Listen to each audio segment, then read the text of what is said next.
Hey guys, I'm Alex, and today I'm going to be giving you my top 10 favorite films of 2015.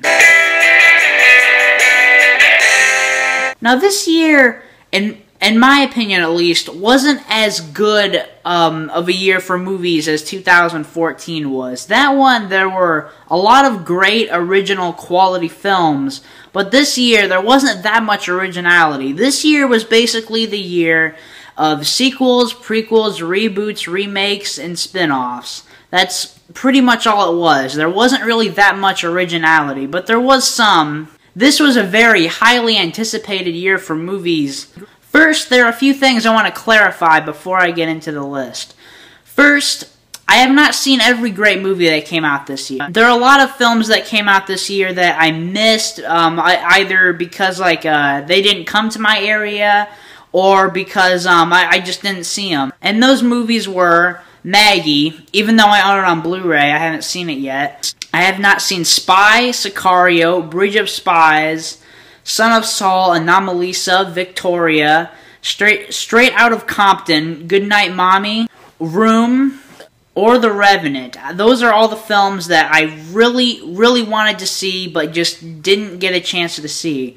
Another thing I wanted to clarify: this is my list. This is my personal list. This is based on my personal taste. This isn't like, I don't consider these to be the best cinematic achievements of 2015. Some of them are. I do think some of them are, but this list is solely based on my personal taste. My personal favorites, the ones that I enjoyed the most personally, the ones that I bought on Blu-ray and want to watch over and over again, and the ones that I highly recommend that you check out if you haven't seen it, and the ones I'd recommend to friends and family and stuff like that. Now, before I get into my list, I have 13 honorable mentions, all really good movies in my opinion that just didn't quite make the list.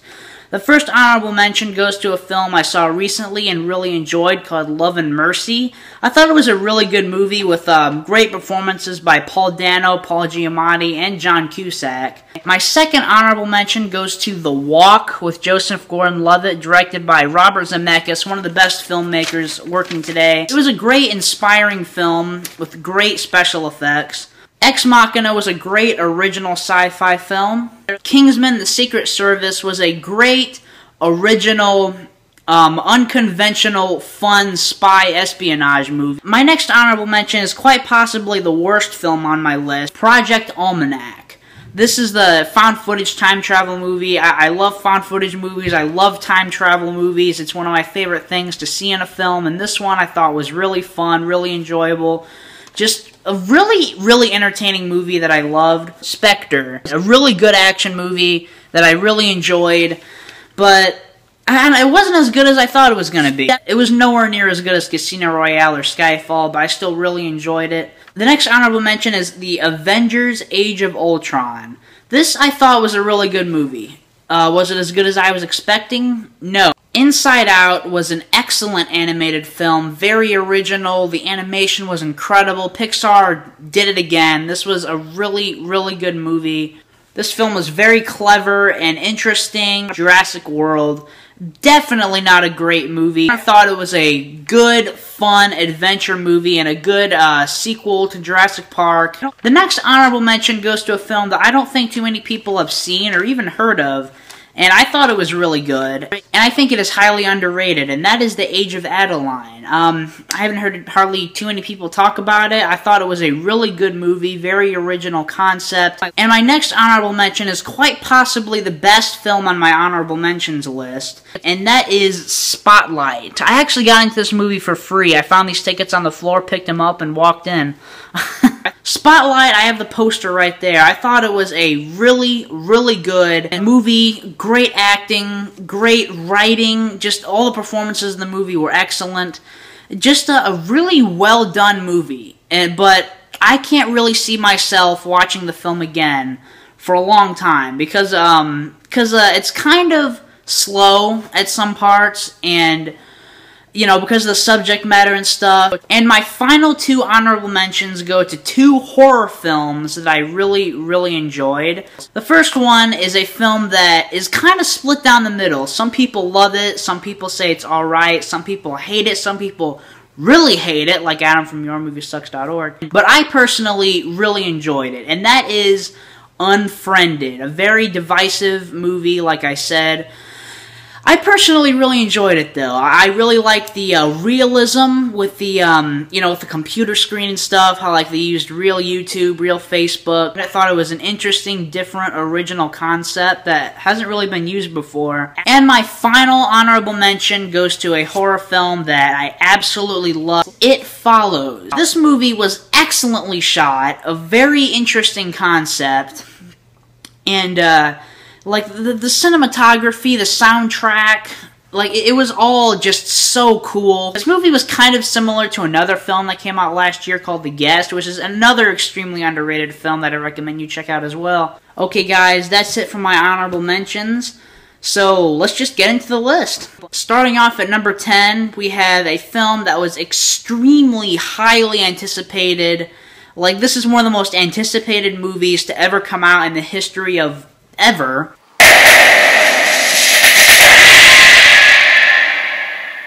Star Wars The Force Awakens was a really good movie. I thought it had great character to it, great special effects, to where it was like half CGI, half practical, and I really enjoyed it.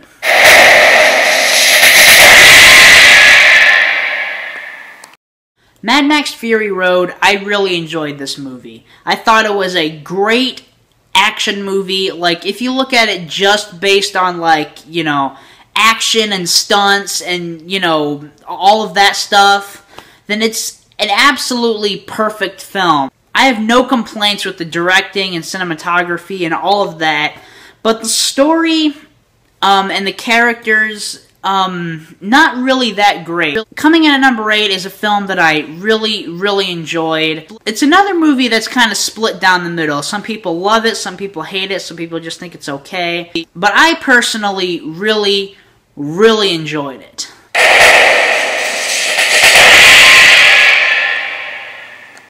I loved The Visit. I thought it was a really, really good movie. I thought it was a really good blend of horror and comedy, to where, like, it wasn't trying to be too scary and it wasn't trying to be too funny. This, I thought, was a really, really good action movie that was very fun, very funny, had great characters, but I didn't think it was as good as Mission Impossible Ghost Protocol, which is actually one of my favorite action movies of all time. To me, I thought that movie was way better than this, but I still really, really enjoyed this one. Okay, at number 6, we have quite possibly the best spin-off movie ever made.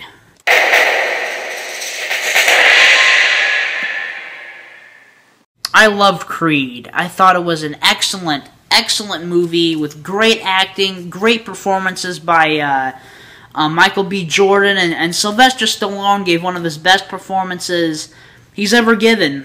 This film exceeded my expectations. I did not expect it to be as good as it was, and usually spin-off movies suck. This was an excellently written film, written by Aaron Sorkin, one of the best screenwriters. All of the actors in this movie did a great, great job. Like, Seth Rogen was surprisingly great. I thought the movie's structure was very interesting, how it was a 3-act structure. I also loved that Danny Boyle shot the first part of the movie with, like, I think it was 16mm film, and then the second act of the movie filmed with 35mm film, and then the third act of the film he made digitally. I thought that aspect of it gave it a really, like, realistic feel, like you're actually, like, with these characters. Okay, coming in at number 4, we have a film by one of the best directors working today, and I just saw it yesterday, and I definitely can't wait to watch it again.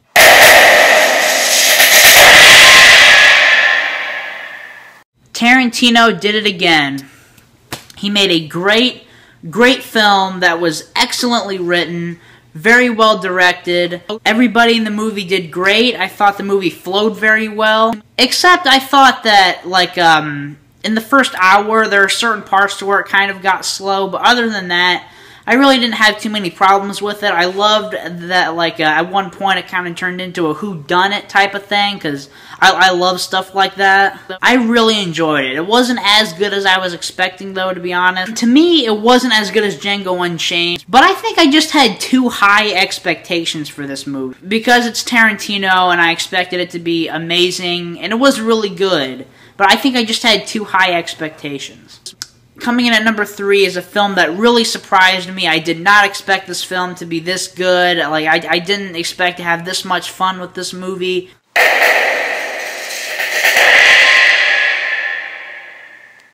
I loved this film. I thought it was a great, fun, well-directed, well-written movie. A lot of people weren't expecting this to be good because originally Edgar Wright was supposed to direct this film, but it was directed by a person who has directed a lot of comedies, and that really showed because this movie is basically a comedy, which I really, really loved.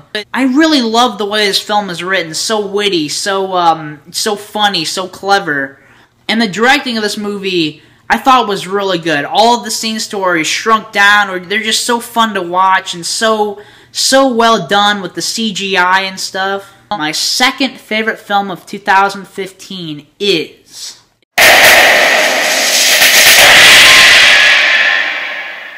I thought it was a great, very well done dramatic thriller. I don't really even think of it as a thriller. I think of it more as a suspense drama. And all the performances in this movie were great. Jason Bateman was great. He gave quite possibly the best performance of his whole career. And Rebecca Hall was good in the movie, and especially Joel Edgerton. This is his breakout movie. He gave a great performance as this creepy dude, and his directing of this film was so great. I was in complete suspense all the way through this film, and this film contains my favorite ending of the whole year. Just a great ending that ties everything up, but at the same time, it's kind of depressing. Throughout the movie, it kind of keeps changing. At the beginning, it's kind of like a creepy stalker movie, but then, like, the movie changes, and it's about something completely different. I'm not going to spoil what it is or even what I'm talking about, but, like, if you've seen the movie, you know what I mean, and I thought that aspect was really cool. If you haven't seen The Gift, I highly, highly recommend it. I thought it was a great film. Okay, guys, it's time for my number 1 favorite film of 2015. This is the film that I had the most fun with all year. And I know some of you are going to disagree with me, like Jordan from After End Media. And that movie is... Drum roll, please.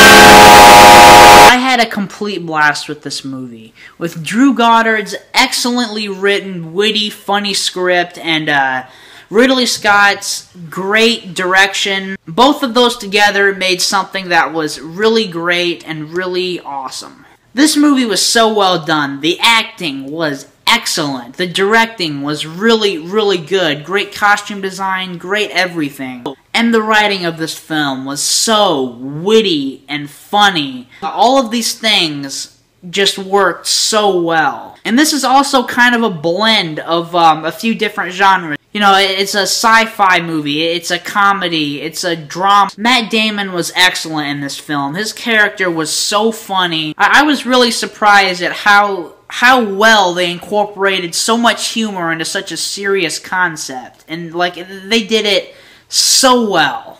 This is, in my opinion, Ridley Scott's best film in years, and it's also one of Matt Damon's best performances in a while, and overall, I just, you know, like I said, I love this movie. Alright guys, that is it for my top 10 favorite films of 2015. Thank you so much for checking out this video. I also did a top 5 worst films of 2015. That video is on my channel right now. A very different type of video. Alright guys, I think that's going to be it. It's been a really good year for movies.